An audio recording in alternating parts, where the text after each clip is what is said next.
And I have to say that Democrats are a very forgiving group of people, maybe too much so, at least some of them.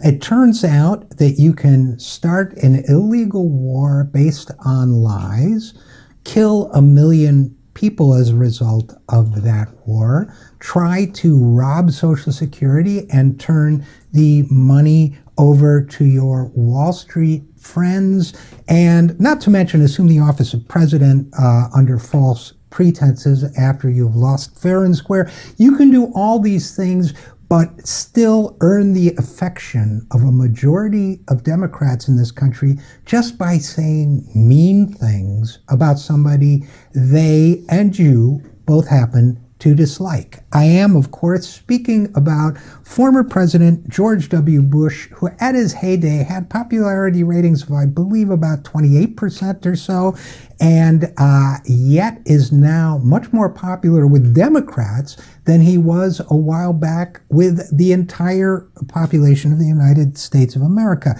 A recent poll showed that 51% of adults who identify as Democrats have a favorable opinion of the ex-president war criminal, compared with 42% who viewed him unfavorably. This astounds me. It astounds me, this political rehabilitation of George W. Bush, just because he condemned Donald Trump for doing in the open what his party has been doing covertly for so many years, which is appealing to race fears and prejudice in the white population. And while we're at it, let's have a little discussion about that other new Democratic hero, Senator Jeff Flake, who's being touted as a hero of the resistance, who's being celebrated as a great statesman by the likes of Representative Adam Schiff, a Democrat, and I believe Representative Ted Lieu, also a Democrat.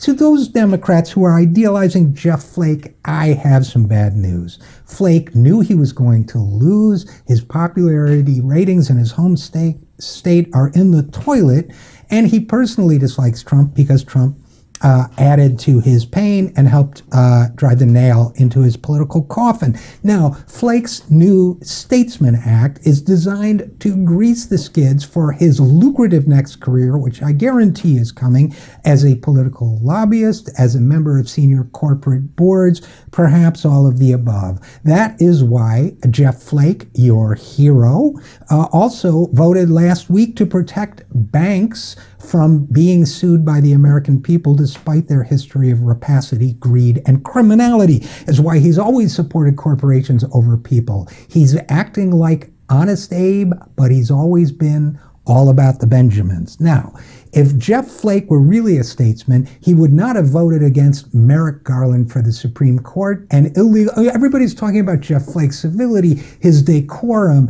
his respect for the rules. If he respected the rules, he would not have blocked this legitimate nomination just so that the court could be packed by the illegitimate appointment of Neil Gorsuch to that position. That is not violating norms. That is not respecting norms, rather. That is not courtesy. That is not civility. It's typical Republican dirty tricks. Now, some of you may be happy to welcome Republicans like Jeff Flake and George W. Bush to the resistance. But in my opinion, the only resistance they are true members of is the ongoing, cynical, corporate-funded, democracy-destroying resistance to hope, integrity, and justice.